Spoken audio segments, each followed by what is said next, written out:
တခုခုကိုဆွဲလန်းနေတာကြာပြီအဲ့ဒီအရာကိုလည်းကိုကလည်းဖြတ်ချင်တယ်ဆိုတဲ့လူငယ်တွေအတွက်ဒီဗီဒီယိုလေးကခင်ဗျားတို့တော့ပါပဲ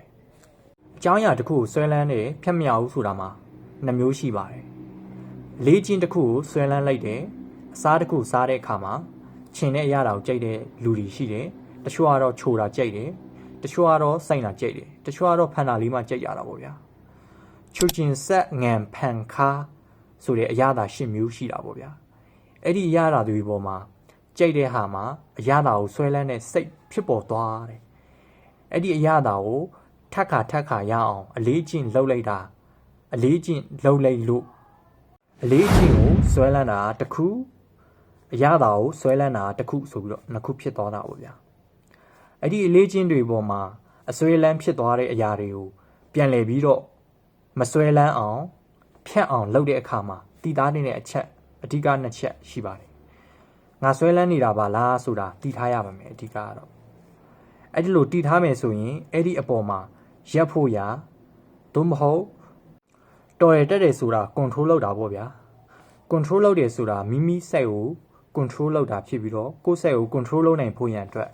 အဲ့ဒီအကြောင်းအရာတွေကိုအပြည့်စုံကိုကနနတည်ထားဖို့လိုအပ်ပါတယ်တည်ထားမှလည်း control လုပ်နိုင်ဖို့ရတာပေါ့ဗျာစဉ်းစားကြည့်လိုက်မယ်ဆိုရင်ငါဘယ်လိုဖြတ်မလဲ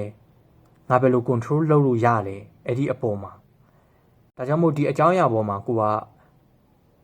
ဓာတ်ကိုလုံနေတာပဲဓာတ်ကိုဖြတ်ရှင်တာပဲဆိုတဲ့အကြောင်းအရာပေါ်မှာကိုကတည်ထားမယ်ဆိုရင်control လုပ်လို့ရနိုင်တာပေါ့ဗျာပထမတော့အရာလာကိုဆွဲလန်းတာပေါ့ပြီးတော့အဲ့ဒီအရာတွေကိုထက်ခါလုပ်တဲ့အကျင့်ဖြစ်လာတယ်အဲ့ဒီပေါ်အဲ့လိုနဲ့နှစ်ခုဆွဲလန်းသွားတာပေါ့ဗျာလောက်တဲ့အချင်းကိုဆွဲလန်းတာတစ်ခုရတာကိုဆွဲလန်းတာတစ်ခုပေါ့ဗျာနောက်နံပါတ်3အချက်ကဘာလဲဆိုတော့ခန္ဓာကိုယ်ကပါဆွဲလန်းတာပထမစိတ်အားခန္ဓာကိုယ်ဆွဲတာမှန်ပြီမဲ့လို့ခန္ဓာကိုယ်ကပါမဖြစ်မနေဆွဲလန်းတဲ့အဆင့်ကိုရောက်လာပြီးတောင်းတတယ်လို့ပြောလို့ရတာပေါ့ဗျာခန္ဓာကိုယ်ကဘယ်လိုတောင်းတလဲဆိုတော့ဥပမာအရက်တောက်တာပေါ့အရက်တောက်တဲ့အခါမှာအေကိုဟောထဲမှာရှိတဲ့ပြဓာတ်တက်ကသွေးထဲကိုရောက်သွားပြီးတော့တော်တော်နဲ့မထွက်နိုင်ဘူးပေါ့ထွက်တော့ထွက်တယ်ဒါပေမဲ့ချက်ချင်းတော့မထွက်နိုင်ဘူးအဲ့ဒီပြဓာတ်တက်ကဘာလုပ်လဲဆိုတော့သွေးကိုပြစ်အောင်လုပ်တယ်အဲ့ဒီလိုလုပ်တဲ့အတွက်သွေးစီးဆင်းမှုနေစေပြီးတော့လက်တွေခြေထောက်တွေပေါ်မှာတိတ်မတက်ရောက်တော့ဘူးအရက်တောက်လို့ဆိုရင်နှလုံးပို့ပြီးတော့ခုန်တာပေါ့ကျွန်တော်နှလုံးကပို့ပြီးတော့ခုန်တယ်သွေးတွေကနေရောပြီးတော့ရုံးမွေသွားပြီးတော့စီးပြီးတော့အုံနောက်ထဲမှာရှိတဲ့ကျွန်တော်မူရစ်ဆေးဆိုတဲ့အရာသာပေါ်လာပြီးတော့ခန္ဓာကိုယ်ကလဲပဲသူ့လိုချင်တဲ့နှလုံးခုန်တော့ကိုရသွားတယ်ဒါကြောင့်မို့ခန္ဓာကိုယ်ကပါစိတ်ပြီးတော့ဆွဲလန်းသွားတာပေါ့ကြိတ်ပြီးတော့ဆွဲလန်းသွားတာပေါ့လူမှာခန္ဓာကိုယ်ရောရုပ်ရောစိတ်ရောနှမျိုးရှိတာဖြစ်တဲ့အတွက်ပထမတော့စိတ်အားဆွဲလန်းတာရုပ်ကတော့မဆွဲလန်းသေးဘူးဒါပေမဲ့လို့တရားတက်ကလည်းခန္ဓာကိုယ်ထဲမှာအများကြီးမရောက်သေးဘူးပေါ့အဲ့ဒီတော့ဒုတိယကြောက်စရာကောင်းတဲ့အချက်ဟာခန္ဓာကိုယ်ကပါအရက်ကိုဆွဲလန်းတဲ့အဆင့်ရောက်သွားတာမဖြစ်မနေယူရတဲ့အဆင့်ရောက်သွားတဲ့အခါအဲ့ဒါကတော့အဲ့ဒီအရာကိုပဲတည်ထားတယ်ဆိုပြန်ပြီးတော့ကိုယ်စိတ်ကိုပြန်ပြီးတော့ control လုပ်ဖို့ရန်အတွက်ဒီအကြောင်း၃ချက်ကိုတည်ထားမယ်ဆိုရင်ဘယ်လို control လုပ်ရမလဲရက်ကိုဘယ်လို short ပြီးတော့အဲ့ဒီပြဓာတ်တွေကို short ဖို့အတွက်ဘာတွေလုပ်ရမလဲဆိုတော့နံပါတ်1အနေနဲ့ကျွန်တော်လေ့ကျင့်ခန်းလုပ်ရမယ်လေ့ကျင့်ခန်းကိုဘယ်လိုလုပ်မလဲပြင်းထန်လုပ်ဖို့ရန်အတွက်လိုအပ်တယ်ချွေးထောက်အောင်လုပ်ရမယ်အဲ့တော့အဲ့ဒီနှလုံးခုန်တော့ကိုမြန်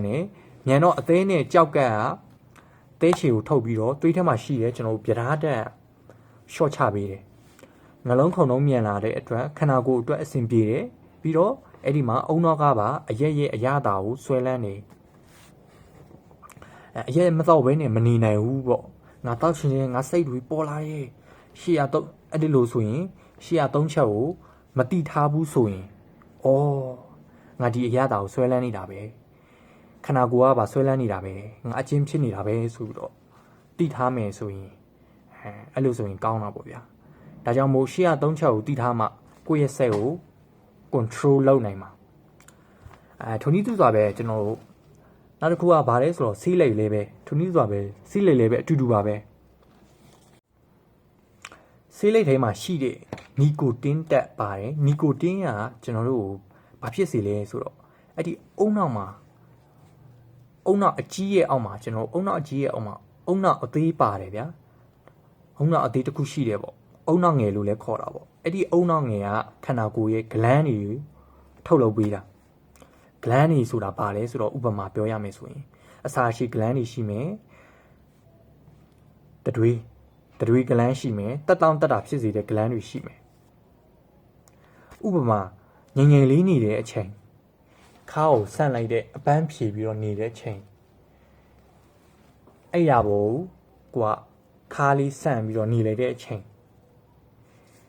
အပန်းပြေတော့ဗောဗျာအပန်းပြေသွားတယ်အဲ့ဒီစိတ်လေးပေါ်မှာအဲ့ဒီထွက်လာတဲ့ဂလန်းလေးကိုပြောတာအဲ့ဒီလိုမျိုးပဲကျွန်တော်တို့အုံနောက်ငယ်လေးကကျွန်တော်ခန္ဓာကိုယ်မှာရှိတဲ့ဓာတ်ဂလန်းတွေထုတ်ပေးတဲ့အချိန်ရှိတာဗောဗျာ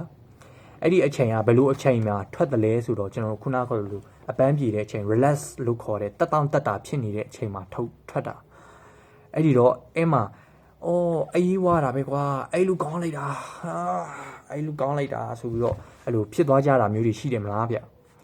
အဲ့ဒီဖြစ်တဲ့အချိန်မှာအုံနောက်ငယ်ကနေ control လုပ်ပြီးတော့ဂလန်းတွေကိုထုတ်ပေးတာပေါ့ဗျာအုံနောက်ငယ်ကဘယ်သူတွေကိုထိန်းထားလဲဆိုတော့ခန္ဓာကိုယ်အတွင်းကလီစာတွေထိန်းထားမယ်ဥပမာနှလုံးတွေရှိမယ်အသည်းတွေရှိမယ်ကြောက်ကတ်တွေရှိမယ်ဥတွေရှိမယ်အဲ့ဒါတွေရဲ့ control ကိုသူကအုံနောက်ငယ်ကထိန်းချုပ်ထားတာပေါ့အုံနောက်ကြီးကမညံအုံနောက်ကြီးကဘာတွေကိုထိန်းချုပ်ထားလဲဆိုတော့ကျွန်တော်အုံနောက်ကြီးကကျွန်တော်တို့ရဲ့အမြဲလောက်ထားတဲ့မညံ data တွေရှိမယ်အမြင်အာရုံတွေရှိမယ်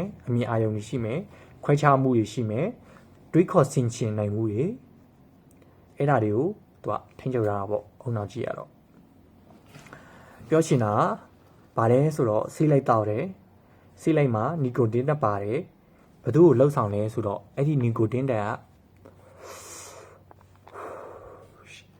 ရှက်လိုက်တဲ့အခါမှာသွေးထဲကိုရောက်သွားတယ်အစုပ်ကနေတဆင့်သွေးထဲကိုရောက်လာပြီးတော့ဘယ်လိုလှုပ်ဆောင်လဲဆိုတော့အဲ့ဒါအုံနောက်ငယ်ကိုတွားပြီးတော့လှုပ်တယ်မလိုအပ်ဘဲနဲ့ရှေ့ကပြောတယ်တက်တောင့်တက်တာဖြစ်စေတဲ့ဂလန်းတိုင်းကိုထုတ်ပေးလိုက်တာအဲ့လိုထုတ်တဲ့အခါမှာတအားမောနေတဲ့အချိန်ကျွန်တော်တအားမောနေတဲ့အချိန်ပေါ့ဗျာတအားမောနေတဲ့အချိန်စီးလိုက်တက်လိုက်လေးကို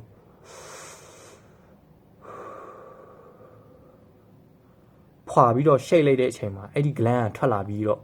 လိုအပ်တဲ့တက်တောင့်တက်တာဖြစ်တဲ့ဟိုမုန်းတွေကိုထုတ်ပေးတာပေါ့ဗျာအဲ့ဒီလိုထုတ်ပေးတဲ့အခါမှာလူကဟာစိတ်လိုက်တော့ကောင်းလိုက်တာကွာရှူလိုက်ရတာကောင်းအဲ့လိုပဲဆွဲလန်းတဲ့စိတ်ကိုဖြစ်သွားတယ်အဲ့ဒီအရာသာလေးကိုတွေ့သွားပြီးတော့အဲ့ဒီအရာလာလေးကိုထက်ခါတလေးလေးထက်ခါပြီးတော့လှုပ်ချင်တဲ့အကျင့်လေးကိုဖြစ်သွားတာပေါ့ဗျာအဲ့ဒီအကျင့်ကနေပဲထပ်ပြီးတော့မဖြစ်မနေလှုပ်တဲ့အကျင့်ဆွဲလန်းသွားတယ်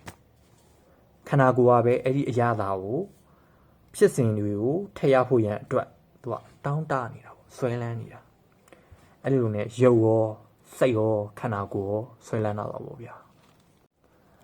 ဒါကိုပဲနားမလည်ထားဘူးဆိုရင်ကိုယ်စိတ်ကို control လုပ်ဖို့မလွယ်ဘူးဒီတော့ဘာနေဘာပဲစားကျွန်တော်မူရည်စေးပဲဖြစ်ရှေ့ရပြောထားတဲ့အချက်၃ချက်ကိုကိုယ်ကတည်ထားမယ်ဆိုရင်ကိုယ့်ရဲ့စိတ်ကို control လုပ်လို့ရတာဒီအကြောင်းအရာလေးတွေကနေအကျိုးတစုံတရာရရှိနိုင်မယ်လို့တော့ကျွန်တော်မျှော်လင့်ပါတယ်ဒီအကြောင်းအရာလေးတွေကိုနားထောင်မိတဲ့လူတွေကိုလည်းဒီကနေကျေးဇူးတင်လိုက်ပါတယ်ဟုတ်ကဲ့နောက်ဗီဒီယိုဒီမှာပြန်လည်တွေ့ရှိပါမယ်ဗျ